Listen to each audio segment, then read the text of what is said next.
శ్రీమాత్రే నమ. జయ గురు దత్తాత్రేయ నమ. తులారాశి వారికి శ్రీ పరాభవ నామ సంవత్సరంలో వివాహం కొరకు ఎదురు చూస్తున్నటువంటి యువతీ యువకులకు ఏ నెల అనుకూలంగా ఉన్నది అని పరిశీలించినప్పుడు పర్టికులర్గా తులారాశి వారికి అక్టోబర్ 31 నుంచి జనవరి 24 మధ్యలో వివాహానికి చాలా పెర్ఫెక్ట్ గా ఉండడం జరిగింది.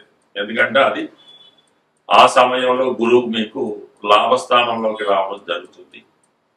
11వ స్థానంలోకి గురువు వచ్చినప్పుడు మీరు మీ కోరికలు నెరవేరుతాయి, మీ ఆశలు ఫలిస్తాయి అన్నమాట.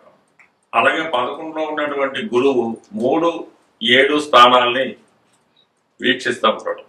3వ స్థానం అన్నది వివాహానికి సంబంధించిన సంప్రదింపులు, శుభలేఖలు వగైరా ముద్రించుకోవడం, చుట్టాలను పెట్టడం, ఇవన్నీ 3వ స్థానం బట్టి తెలుస్తూ ఉంటాయి. నిశ్చితార్థం కూడా 3వ స్థానంలో చెప్తూ ఉంటుంది. ఇక 7వ స్థానం అనేది వివాహ బంధం ఏర్పడుతూ ఉంటుంది. అప్పటిదాకా ఉన్నటువంటి యువతి యువకులు ఒక బంధంతో మరి ఒక భార్యాభర్తలుగా మారడం జరుగుతుంది. ఒక అగ్రిమెంట్, ఒక నిర్ణయం, ఒక పార్ట్నర్షిప్. సో ఈ విధంగా ఈ రాశి వారికి అక్టోబర్ 31 నుంచి జనవరి 24 మధ్యలో వివాహానికి అనుకూలంగా ఉంటుంది. అయితే ప్రస్తుతం కూడా ఈ సంవత్సర ప్రారంభం నుంచి మే 31 వరకు 9వ స్థానంలో గురుగ్రహ సంచారం. ఇది స్త్రీలకి వివాహం తొందరగా అవ్వాలన్నా, వివాహం అదృష్టంగా ఉండాలన్నా భాగ్యస్థానం బాగుండాలి. ఆ భాగ్యస్థానంలో శుభగ్రహం ఉండడం వల్ల ఇది ఈ రాశిలో ఉన్నటువంటి స్త్రీలకి ఈ సమయంలో చేస్తున్నటువంటి వివాహ ప్రయత్నాలు సంపూర్ణంగా సహకరించడం జరుగుతూ ఉంటుంది. ఇది 9వ స్థానంలో వారి యొక్క జన్మ జాతకంలో శుభగ్రహాలు ఉంటాయి. పెద్దలు కూర్చున్నటువంటి సాంప్రదాయ వివాహం జరుగుతుంది. అదే రాహుతో కూడిన పాపగ్రహాలు లాంటివి ఉంటే ఇంటర్ కాస్ట్ మ్యారేజ్లు, లవ్ మ్యారేజ్ లాంటివి జరిగే అవకాశం ఉంటుంది. అది ఈ తులారాశి వారికి మరి గురుబలం ఈ సమయంలో ఉంటుంది. శుక్రుడు రాశ్యాధిపతిగా ఉన్నటువంటి శుక్రుడు కూడా శుభగ్రహాల వీక్షణలో కానీ శుభగ్రహాలతో కలిసి ఉంటే తొందరగా వివాహం జరుగుతుంది. అయితే శుక్రుడు మగపిల్లల జాతకంలో శుక్రుడు బాహ్యకారకుడు. శుక్రుడు ఉన్నటువంటి రాశిని బట్టి శుక్రుడు ఏ గ్రహాలతో కలిసి ఉంటే ఆ ఫలితం, అంటే అటువంటి క్యారెక్టరు, అటువంటి క్వాలిటీస్ ఉన్నటువంటి భార్య రావడం జరుగుతుంది. అదే అమ్మాయిల జాతకంలో అయితే కుజుడు మీ యొక్క భర్త గారి యొక్క క్వాలిఫికేషన్, ఉద్యోగం, ఏ ప్రాంతం నుంచి రావడం, ఇవన్నీ తెలుసుకోవడం జరుగుతూ ఉంటుంది. అందువల్ల శుక్రుడు పాపగ్రహాలతో కలిసి ఉన్నాం, కుజుడు పాపగ్రహాలతో కలిసి ఉన్నాం. అలాగే చంద్రుడు శని లాంటి పాపగ్రహాలతో, శని, రాహు, కుజ, కేతు లాంటి గ్రహాలతో కలిసి ఉన్నాం. ఎంత ప్రయత్నం చేసినా వివాహం ఆలస్యం అవుతుంటుంది. మరి ఈ సమయంలో మీరు ఈ జన్మజాతకం పరిశీలించుకొని సప్తమ భావం, అంటే మీకు మేషరాశి సప్తమ భావం అవుతుంది. మీకు లగ్నాన్ని బట్టి కూడా చూసుకోవాల్సింది బట్టి ఇది తులా లగ్నం వారికి వర్తిస్తుంది, తులా రాశి వారికి కూడా వర్తిస్తుంది. వాళ్ళు మేషరాశిలో ఏమైనా పాపగ్రహాలు ఉన్నాయా, మేషరాశిపతిగా ఉన్నటువంటి కుజుడు ఏదైనా పాపగ్రహంతో కలిసి ఉన్నాడా, లేదా నీచపడి ఉన్నాడా, ఇవన్నీ చూసుకోవలసి ఉంటుంది. అలాగే సప్తమ భావం అయినటువంటి మేషరాశి 2 పాపగ్రహాల మధ్య పడిందా, కుజుడు 2 పాపగ్రహాల మధ్య పడ్డాడు. ఈ విధంగా ఈ జాతకాన్ని కూలంకషంగా మీ జన్మ జాతకాన్ని పరిశీలించి అది వివాహం జరిగే అవకాశం ఉందా లేదా అని, వివాహం జరగడానికి ఏ గ్రహాలు అడ్డుపడుతున్నాయని చూసి ఆ గ్రహానికి తగిన పరిహారం చేసుకుంటే వివాహానికి గ్రీన్ సిగ్నల్ లభిస్తూ ఉంటుంది. సో ఈ విధంగా పరిశీలిస్తూ దశానాథుడు ఇంపార్టెంట్. అంటే దశానాథుడు మీకు ఎలా తెలుస్తుంది? ప్రస్తుతం తులారాశి యందు చిత్త, స్వాతి, విశాఖ నక్షత్రాలు ఉంటాయి. చిత్త నక్షత్ర జాతకులకి కుజదశ ప్రారంభమవుతుంది. దాని తర్వాత రాహు వస్తాడు 18, ఇది 3.5 అనుకుందా, 4 అనుకుందా, 22 సంవత్సరాల తర్వాత వచ్చే గురు మహాదశలో వివాహం జరగవలసి ఉంటుంది. గురువు ఎఫ్లెక్ట్ అయిన పాపగ్రహాలతో ఉన్న వివాహం ఆటంకాలు ఎదుగుతాయి. కాబట్టి కంప్లీట్ గా మీరు గురుగ్రహానికి పరిహారం చేసుకోవాలి. గురుగ్రహానికి మీరు పరిహారం చేసుకోవాలనుకుంటే కనక పుష్యరాగం ఉంగరం ధరించడం వల్ల కానీ, లేదంటే మీ దగ్గర ఒక మంచి పసుపు కొమ్ము మీ జేబులో పెట్టుకొని తిరగడం వల్ల కానీ, లేదంటే ఏదన్నా గురుక్షేత్రంలో దత్తక్షేత్రంలో విధి విధానంగా అక్కడ ఉన్నటువంటి బాబా గారినో దత్తాత్రేయును సేవించడం వల్ల మీకు ఈ గురుగ్రహ అనుగ్రహం లభిస్తుంది. లేదంటే శివాలయంలో శివునికి పంచదారతో అభిషేకం చేయించుకోవడం వల్ల కూడా మీకు గురుగ్రహ అనుగ్రహం లభిస్తుంది. అలాగే రాహు నక్షత్రం అయినటువంటి స్వాతి నక్షత్రంలో జన్మించిన వాళ్ళకి, అంటే స్వాతి వాళ్ళు పుట్టిన దాన్ని బట్టి 18 సంవత్సరాలు అటు ఇటు ఉంటుంది. దాని తర్వాత గురువు కాబట్టి వీళ్ళు కూడా గురువు.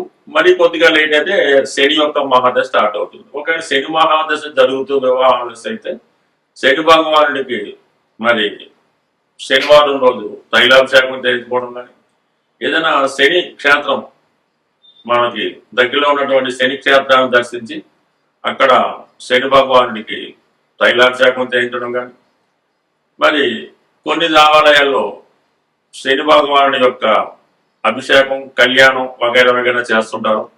తక్కువ ఈ ప్రాంతంలో శని కళ్యాణం ఉన్నది, అది కొన్ని దేవాలయాలు ఈ మధ్యకాలంలో చేయడం జరుగుతుంది.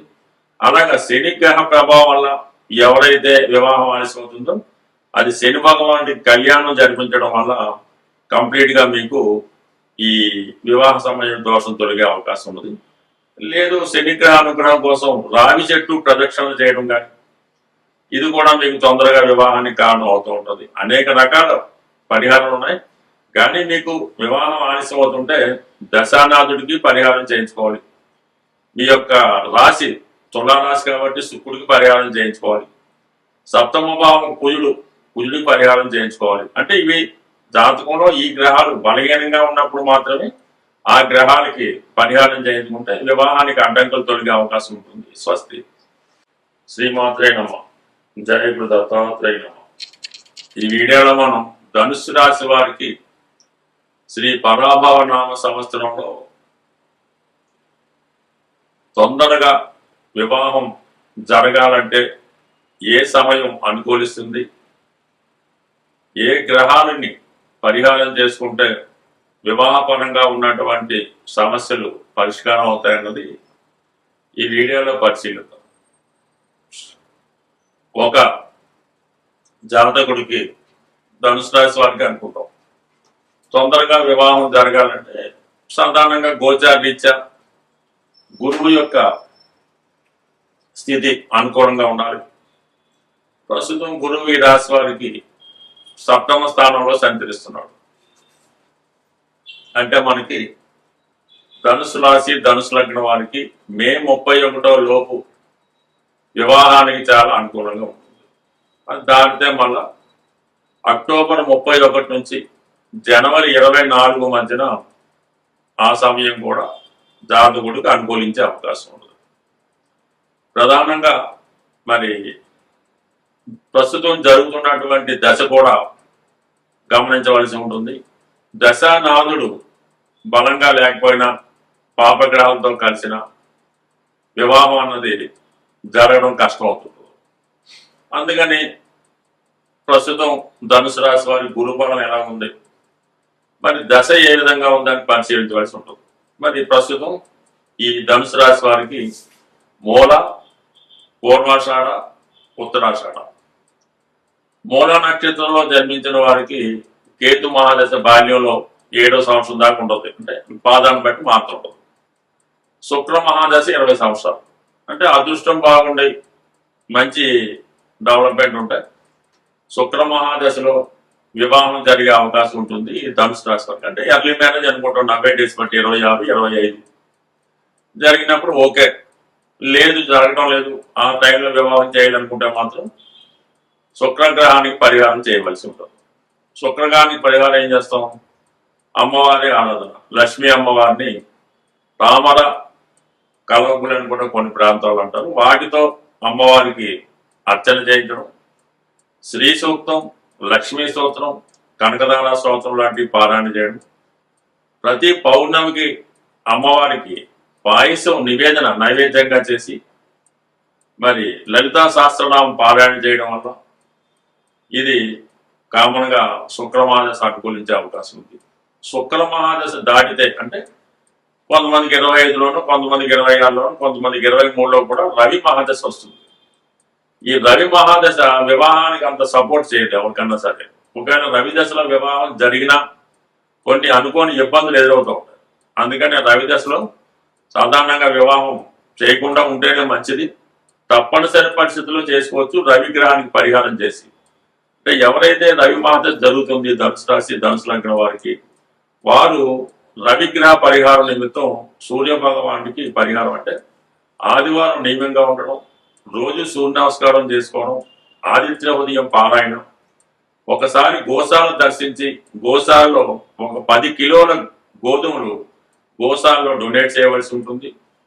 ఒకసారి పౌర్ణమి రోజు లేదా ఏకాదశి రోజు మీ యొక్క తారాబలం చూసుకొని సత్యనారాయణ స్వామి వారి వ్రతం ఆచరించవలసి ఉంటుంది. ఈ విధంగా చేసుకోవడం వల్ల కంప్లీట్గా మీకు ఈ రవి యొక్క అనుగ్రహంతో రవి దశలో వివాహం జరుగుతుంది. జరిగినా కూడా పెద్ద ఇబ్బంది లేకుండా ఉండే అవకాశం ఉంది. దాని తర్వాత వస్తే చంద్రమహాదశ మాత్రం 100% వివాహానికి అనుకూలం. అంటే ఇమీడియట్ గా చంద్రుడే వివాహం చేస్తాడు, లేదా కుజుడు కూడా చేయొచ్చు. అందువల్ల మరి రవి దశలో ఉన్న వాళ్ళు ఈ విధంగా పరిహారం చేసుకోవడం కానీ చంద్రదశ వచ్చేదాకా ఎదురు చూడటం కానీ చేసుకుంటే మంచిది.